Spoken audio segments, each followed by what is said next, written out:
And hello and welcome to another episode of the Infobotts Podcast. And I am your host, author Frederick Fishman, where today and every day we are sponsored by me. So for links to all of my books, apparel, and gear, go to our main Infobotts website at infobotts.com.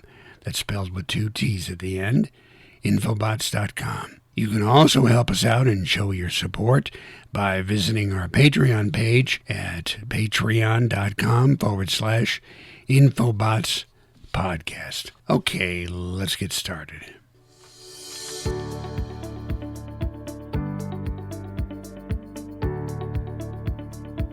You know, a time or two, I often go back in my memory to see how far back I can go and how deep I can delve back into my earliest memories. I try to recreate those sights and sounds of years past, decades ago.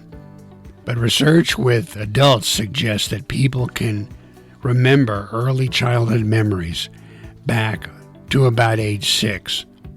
Other research, however, suggests that we may be able to remember our memories as far back as age 3.5. Early memories bounce around from play activities to injuries and other life transitions. Those events in our early lives persist into adult memory and may very well reflect characteristics of our childhood leading on into adulthood.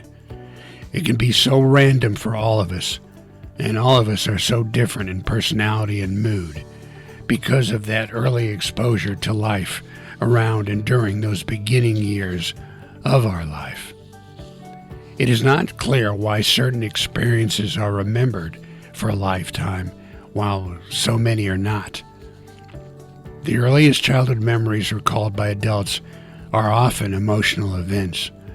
Certainly injuries such as a playground accident often persist into adult memory.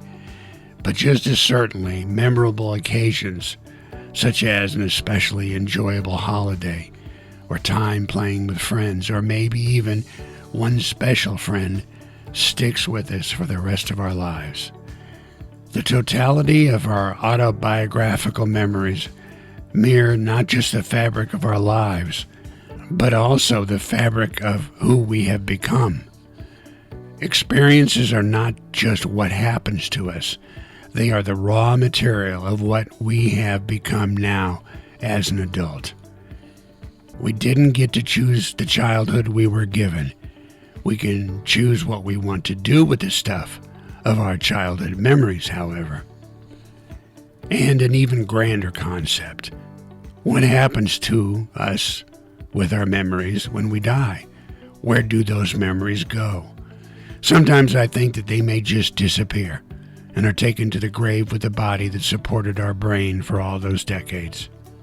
Like shutting off a computer completely when all random access memory disappears.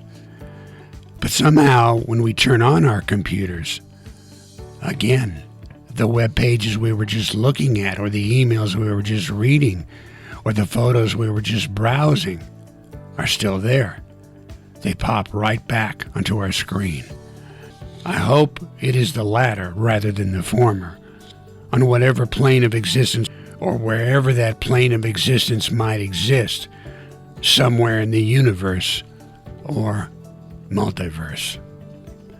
And so now you know. Thank you very much for joining us for another episode of the Infobotts Podcast. And we hope that you will support our efforts here at Infobotts by going to our Patreon website at patreon.com and join us again for another episode of Infobotts. Bye-bye.